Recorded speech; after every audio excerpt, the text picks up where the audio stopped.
কালিয়া করছি। প্রথমে পেঁয়াজ বাটা, আদা বাটা আর পোস্ত আর সর্ষে বাটা দিয়ে দিলাম।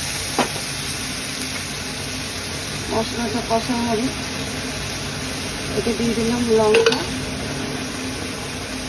দিয়ে দিলাম জিরের গুঁড়ো, দিয়ে দিলাম ধনিয়ার গুঁড়ো,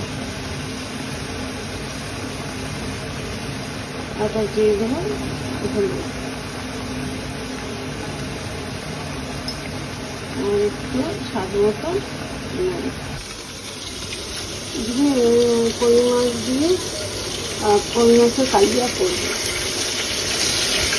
বড় বড় কই মাছ এনেছি, বড় বড় কই মাছ দিয়ে কই মাছের কালিয়া,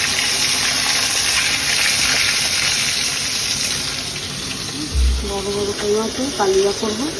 পেঁয়াজ বাটা দেবো, এখানে দেবো পোস্ত বাটা, সর্ষে বাটা, জিরের গুঁড়ো দেবো, ধনিয়ার গুঁড়ো দেবো আর দেবো আদা, দিয়ে মশলাটাকে ভালো মতন কষাবো। মশলাটা কষানো হয়ে গেছে, তেল ছেড়ে দিই। তেল ছেড়ে দিয়েছে, তাহলে মশলাটা কষানো হয়ে গেছে, কষানো হয়ে দিয়ে দিয়েছি। এবার আমি কই মাছগুলো ছেড়ে দেবো। কই মাছগুলো ছেড়ে দিচ্ছি, আমি কই মাছগুলো ছেড়ে দিলাম।